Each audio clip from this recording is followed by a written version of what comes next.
Genetics करने वाले हैं। आज का हमारा टॉपिक है सर्च फॉर जेनेटिक मटेरियल, यानी कि हमें कैसे पता चला कि हमारे अंदर डीएनए है या बैक्टीरिया के अंदर आरएनए है, ये सब हमें कैसे पता चला।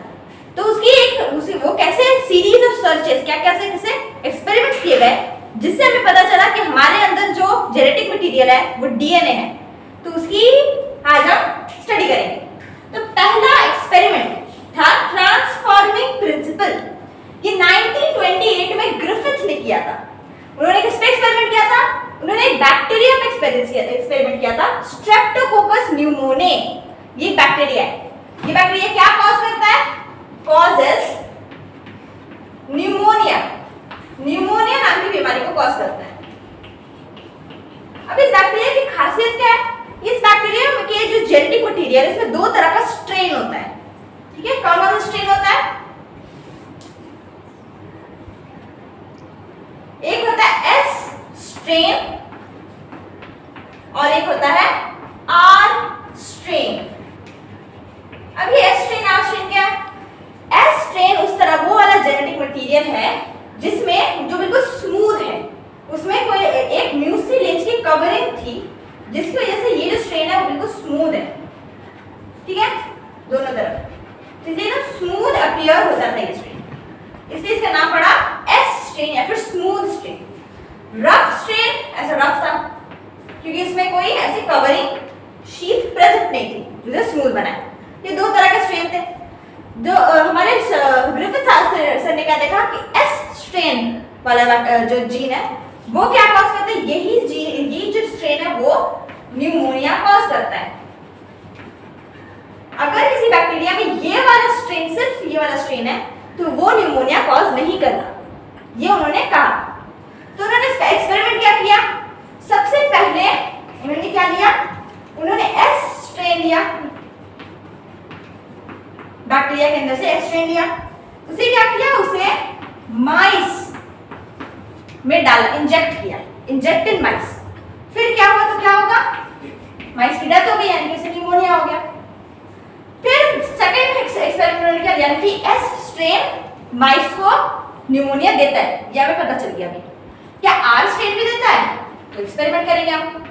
अगर आर स्ट्रेन दिया, माइस में इंजेक्ट किया, लाइव यानी कि वो मरा नहीं, यानी कि माइस को न्यूमोनिया नहीं हुआ। तो इसका मतलब है कि एस स्ट्रेन जो है वो ही न्यूमोनिया देता है, आर स्ट्रेन नहीं देता। तो थर्ड एक्सपेरिमेंट उन्होंने क्या किया? Heat killed S strain bacteria. उन्होंने एस स्ट्रेन वाला बैक्टीरिया लिया लेकिन उसे हीट किल कर दिया, मार दिया उसे। अब उसे जब हमने माइस में इंजेक्ट किया तो वो लाइव था। ये हमें पता चला जब हमने हीट किल्ड एस स्ट्रेन वाला बैक्टीरिया डाला माइस में तो वो लाइव था, यानी कि उसे न्यूमोनिया नहीं। चौथा एक्सपेरिमेंट सबसे ज्यादा इंपॉर्टेंट यही वाला एक्सपेरिमेंटल सेटअप है कि उन्होंने आर स्ट्रेन लिया और उसके साथ उन्होंने हीट किल्ड एस स्ट्रेन लिया। अब उन्होंने जब माइस में इंजेक्ट किया तो क्या हुआ?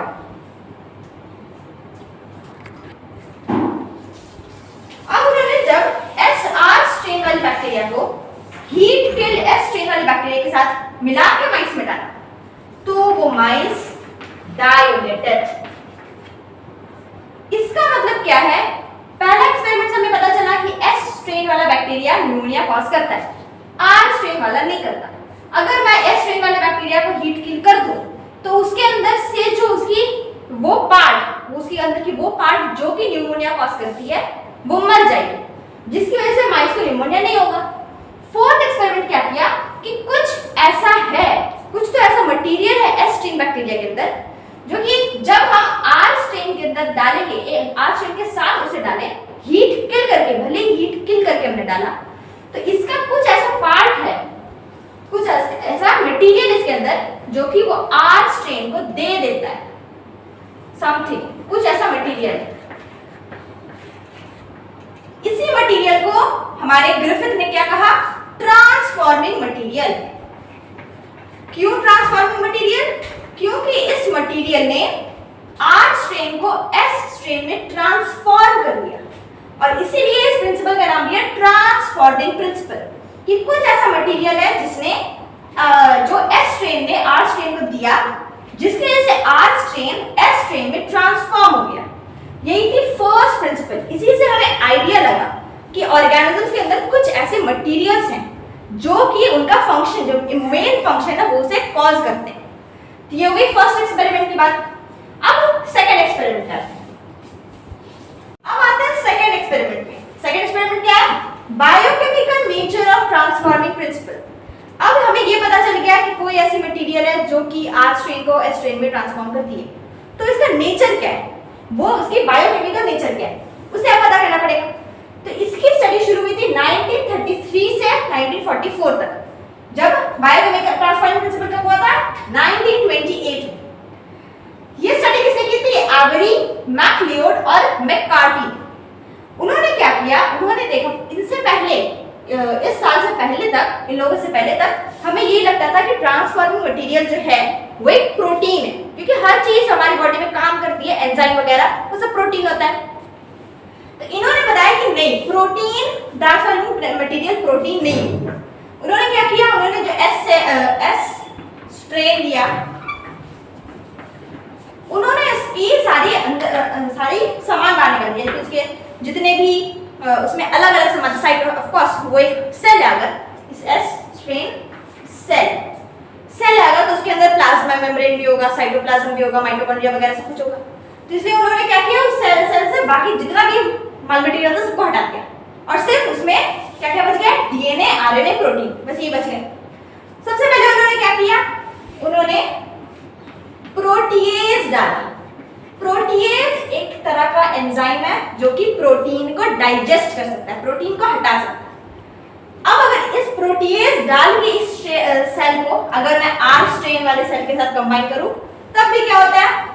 माइस की डेथ हो जाती है। यानी कि प्रोटीन जेनेटिक मटेरियल या फिर ट्रांसफॉर्मिंग मटेरियल नहीं है, क्योंकि प्रोटीन हट गया फिर भी माइस की डेथ हो रही है। फिर उन्होंने क्या किया? फिर उन्होंने आरएनए डाला, यानी कि जो आरएनए को हटा दिया। फिर भी देखा यही काम हुआ, फिर भी माइस की डेथ हो गई, यानी कि आरएनए भी ट्रांसफॉर्मिंग मटेरियल नहीं है। अब उन्होंने क्या डाला? अब उन्होंने इसमें देखा डीएनएज। अब माइस लिव, अब माइस जिंदा था, यानी कि जो हमारी ट्रांसफॉर्मिंग मटेरियल थी Streptococcus pneumonia S strain bacteria के अंदर, वो डीएनएज थी, यानी कि डीएनए ही हमारी जेनेटिक मटेरियल है, यानी कि ट्रांसफॉर्मिंग मटेरियल। ये अभी तक उन्होंने एज अ हाइपोथेसिस प्रूफ की। ये इसका परफेक्ट प्रूफ नहीं है, थ्योरी नहीं बन सकता ये। इसे इसके थ्योरी बनने के लिए और भी ज्यादा एक्सपेरिमेंट्स कंडक्ट हुए। अब आते हैं अनइक्विवोकल प्रूफ, यानी कि इस प्रूफ को कोई नहीं झुठला सकता। जो पिछला प्रूफ था वो सिर्फ एक हाइपोथेसिस थी, वो पूरी थ्योरी हम ऐसे साबित नहीं कर सकते कि हाँ सच्ची में डीएनए ही जेनेटिक मटेरियल है। ये जो था वो अनइक्विवोकल प्रूफ था, यानी कि ये पूरा एकदम मान लिया गया था हर जगह कि हाँ डीएनए ही जेनेटिक मटेरियल है, प्रोटीन नहीं है। ये प्रूफ कब हुई थी? ये थ्योरी हुई थी 1952 में। इसने की थी हर्शी एंड चेज ने। उन्होंने किस पे एक्सपेरिमेंट किया था? T2-phage। T2-phage क्या है? एक तरह का बैक्टीरियोफाज है, यानी कि ऐसे वायरसेस जो कि बैक्टीरिया पे अटैक करें, ऐसे वायरसेस जो कि बैक्टीरिया पे अटैक करें उसे बोलते हैं बैक्टीरियोफाज।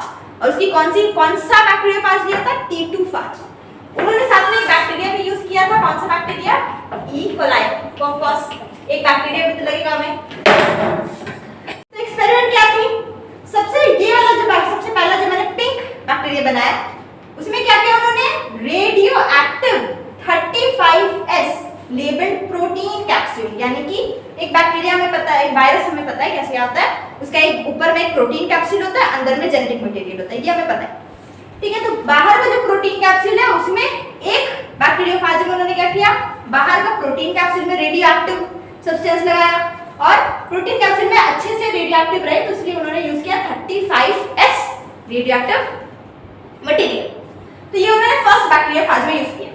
सेकंड बैक्टीरिया फाज में उन्होंने जेनेटिक मटेरियल को रेडियोएक्टिव किया। कैसे किया? 32P एलिमेंट उन्होंने डीएनए में इंजेक्ट किया जेनेटिक मटेरियल।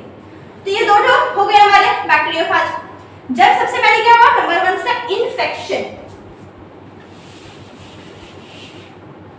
नंबर 1 है इन्फेक्शन, यानी कि उन्होंने बैक्टीरियोफाज को इन्फेक्ट करवाया इकोलाई से। ये इकोलाई बैक्टीरिया है और ये उस पर बैक्टीरियोफाज यानी कि वायरस है। दोनों ने इन्फेक्ट किया। इन्फेक्ट करने का मतलब यानी कि उसके अंदर का जेनेटिक मटेरियल इसके अंदर आ गया। यानी कि अगर मैं ऐसे डालूं ऐसे, ये इकोलाई की अपनी जेनेटिक मटेरियल है और ये इधर से आएगा। यहाँ पे भी वही होगा, यहाँ से ऐसा हो गया। तो फर्स्ट स्टेप हो गया इन्फेक्शन। सेकेंड स्टेप है ब्लेंडिंग। ब्लेंडिंग यानी कि जो हमारी अब इकोलाई की अपनी जीन थी, अपनी जेनेटिक मटेरियल थी, वो बैक्टीरियोफाज की जेनेटिक मटेरियल के साथ ब्लेंड हो गई, कंबाइन कर गई, ऐसे जुड़ गई। क्यों जुड़ गई? और इसकी तो रेडियोएक्टिव थी, ऐसे जुड़ गई। थर्ड स्टेप है सेंट्रीफ्यूगेशन।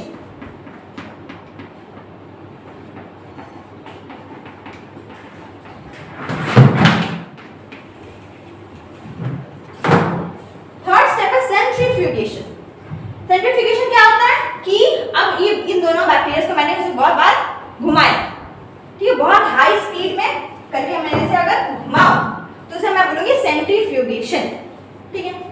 तो ये जो फर्स्ट वाली बैक्टीरिया थी, फर्स्ट वाला जो ये आता है, जब सेंट्रीफ्यूगेशन कर लेते हैं तो क्या होता है कि जो ऊपर होता है, ऊपर वाले कुछ ऐसे पार्ट्स होते हैं जो कि नीचे ढल जाते हैं। जैसे कि जब हम मिट्टी वाला पानी को बहुत ज्यादा हिला के उसे छोड़ दे थोड़ी देर, तो क्या होता है, जो मिट्टी होती है वो नीचे चली जाती है और साफ पानी ऊपर आ जाता है। तो जो साफ पानी होता है उसे हम सुपरनेटेंट बोलते हैं और जो नीचे आ गए उसे पेलेट बोलते हैं।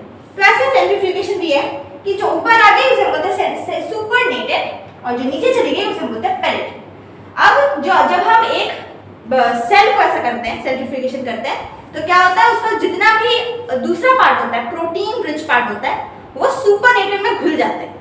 नीचे पेलेट में क्या रह जाता है, उसका जेनेटिक मटेरियल रह जाता है, ठीक है।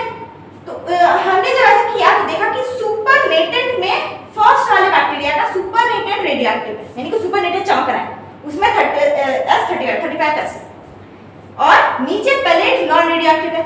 इसका मतलब क्या है कि इसका मतलब साफ है कि प्रोटीन जेनेटिक मटेरियल नहीं है, क्योंकि प्रोटीन तो सुपरनेटेंट में आ गया, सुपरनेटेंट रेडियोएक्टिव हो गया, यानी कि इसका जो पार्ट बाहर था, जो बैक्टीरियोफाज का पार्ट बाहर था, वो सुपरनेटेंट में आएगा, घुलेगा, क्योंकि सेल के अंदर अगर कोई चीज होगी तो वो तो खुल नहीं पाएगी। तो जो पूरा सेल था वो नीचे रह गया और जो रेडियोएक्टिव वाली पार्ट थी वो ऊपर चली गई, ऊपर घुल गई। इसका मतलब है कि सेल के अंदर जो चीज जा रही है, जो जेनेटिक मटेरियल जा रही है, वो प्रोटीन कैप्सूल नहीं, क्योंकि अगर प्रोटीन कैप्सूल होती तो पेलेट में यानी कि सेल के अंदर हमें रेडियो एक्टिविटी दिखती। इसीलिए जब हमने फर्स्ट वाला सेल लिया था उसमें सुपरनेटेंट पे रेडियो एक्टिविटी थी, S35 था और पेलेट में नहीं थी। अब मैंने दूसरा बैक्टीरिया को लिया, दूसरा बैक्टीरिया में मुझे क्या मिला कि सुपरनेटेंट रेडियोएक्टिव नहीं है और पेलेट रेडियोएक्टिव है, यानी कि जो जेनेटिक अंदर में डीएनए था वो ही अंदर गया है इसके अंदर और वो ही क्या हुआ, रेडियोएक्टिव था, इसलिए पेलेट रेडियोएक्टिविटी हमें दिखी, पेलेट सुपरनेटेंट में हमें नहीं दिखी, क्योंकि हमने उसका कैप्सूल में तो कोई रेडियोएक्टिव लगाया नहीं था। ये एक अनइक्विवोकल प्रूफ है, यानी कि एक परफेक्ट प्रूफ है कि जो हमारी जेनेटिक मटेरियल है, तो हमें ट्रांसफॉर्मिंग मटेरियल है, वो डीएनए है, ना कि प्रोटीन, जो कि पहले आइडिया थी कि प्रोटीन होता था। तो ये हो गई हमारी, हमें पूरी तरह से पता चल चुका है कि हाँ, डीएनए ही हमारी जेनेटिक मटेरियल है। अब आते हैं हम आरएनए वर्ल्ड में। रीसेंट स्टडीज हमें कहती है, ये बताती है कि जेनेटिक मटेरियल हमेशा से डीएनए नहीं था। फर्स्ट जो जेनेटिक मटेरियल प्रिमिटिव ऑर्गेनिजम्स में मौजूद थे वो आरएनए थी। RNA was the first genetic material. लेकिन क्यों अब ये आरएनए से डीएनए बना? क्योंकि आरएनए अनस्टेबल होती है, इसी वजह से वो बहुत सारे बायोकेमिकल रिएक्शन में कैटलिस्ट के तौर पर भी यूज होती है, एक एंजाइम के तौर पर यूज होती है, क्योंकि वो जल्दी रिएक्ट कर लेती है। ये बहुत रिएक्टिव होती है। तो ऐसे किसी जेनेटिक मटेरियल हमारे अंदर नहीं रह सकता ज्यादा टाइम तक, जो कि बार बार चेंजिंग एनवायरनमेंट के साथ चेंज होता रहे, उसको रिएक्ट करता रहे। तो ये हमें स्टेबल नहीं बना सकता। इसीलिए क्या हुआ, डीएनए आरएनए से इवॉल्व हुआ। जो कॉम्प्लेक्स ऑर्गेनिज्म है, जैसे कि हम कॉम्प्लेक्स ऑर्गेनिज्म है, तो हमारे अंदर जेनेटिक मटेरियल आरएनए से इवॉल्व होकर डीएनए बना। अब वो ज्यादा स्टेबल कैसे बना है, क्यों डीएनए आरएनए से ज्यादा स्टेबल है, वो रिएक्ट नहीं करता एनवायरनमेंट के साथ? पहली बात क्योंकि वो डबल स्ट्रैंडेड है। आरएनए क्या होता है, सिंगल स्ट्रैंडेड होता है, ऐसा होता है। आरएनए ऐसा होता है। और हमें पता है डीएनए कैसा होता है, हमने तो पिछली क्लास में बात की थी कि डीएनए डबल स्ट्रैंडेड स्ट्रक्चर होती है, दो स्ट्रैंड्स उसमें आपस में लिपटे हुए होते हैं, इसी को हम लोग हेलिकल मॉडल बोलते हैं। दूसरा क्या है, जो डीएनए है उसके अंदर थाइमीन नाम का पिरिमिडीन होता है, नाइट्रोजनस बेस होता है, और आरएनए के अंदर यूरेसिल होता है। यूरेसिल ज्यादा रिएक्टिव होता है कंपेयर टू थाइमीन। ये भी हो गई दूसरी बात। और तीसरी क्या है कि उसमें डीऑक्सीराइबोज शुगर होती है, जो कि हमने पिछली क्लास में ये भी बात की थी कि जो हमारा जेनेटिक मटेरियल है,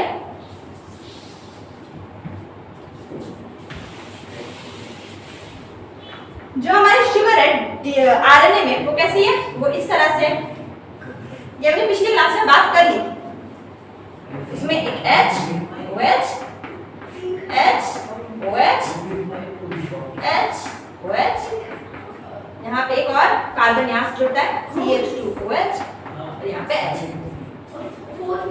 ऐसा है।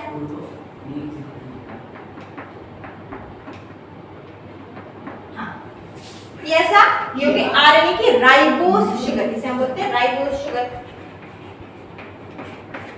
लेकिन डीएनए में ये नहीं है। डीएनए में क्या है, डीएनए में कुछ अलग है।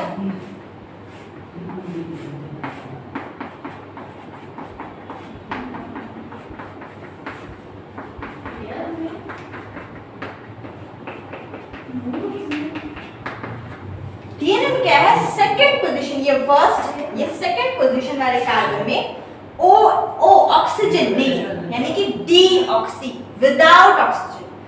ऑक्सीजन एक बहुत रिएक्टिव एलिमेंट है, तो इसीलिए अगर डीएनए में ऑक्सीजन की कमी है, ये उसे ज्यादा स्टेबल बनाती है, ये एनवायरनमेंट से वो कम रिएक्ट करेगा, ये भी एक वजह है।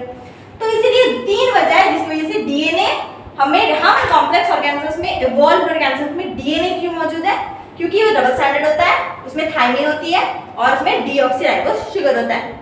तो ये थी हमारी आज का लेक्चर। उम्मीद है आपको कुछ नया सीखने को मिला होगा। Thank you very much.